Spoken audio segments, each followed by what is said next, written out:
And let's talk some election news now tonight. In the city of Columbia, officials are discussing if they should change the way elections are decided for city positions. Now, this would be for positions like mayor, like city council members. Columbia is the only city in Richland County that uses a majority system, which often goes to a runoff. And city officials say that system takes money and time. Our Josie Frost explains.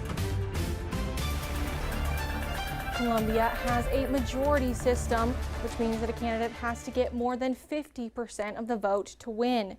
So if there's an election with 3 or more candidates and each candidate gets a third of the vote, the city has to hold a runoff between 2 candidates until one gets the majority of the vote. Every other city in Richland County uses the plurality system, meaning whichever candidate gets the most votes wins the election without the need for a runoff.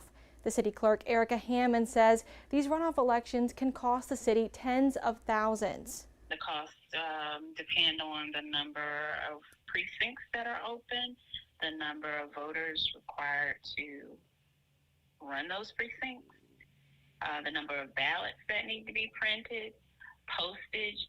Hammond says a runoff election can cost up to $60,000, which isn't much in the city's overall budget, but for her department's budget can be absorbent. She says while they have months to prepare for the general election, if they have to do a runoff, they only have around 2 weeks to find new polling locations and materials.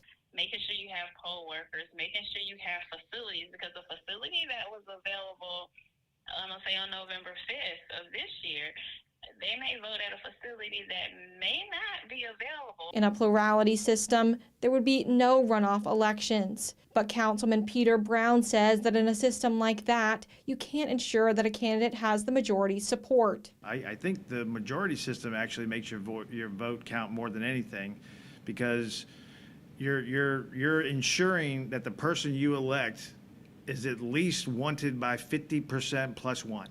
So if you had 3 people in a race and the top voter got 37%, that means that 2/3 of the people don't want that person in office. The discussions on changing the voting system are very preliminary right now. Their plan is to send out surveys in the next year to residents on how they'd feel about the change. Josie Frost, News 19, WLTX. All right, Josie, thank you so much. Meanwhile, the change would not affect the upcoming November election. It would only change the municipal races. Columbia doesn't have another municipal election until 2025.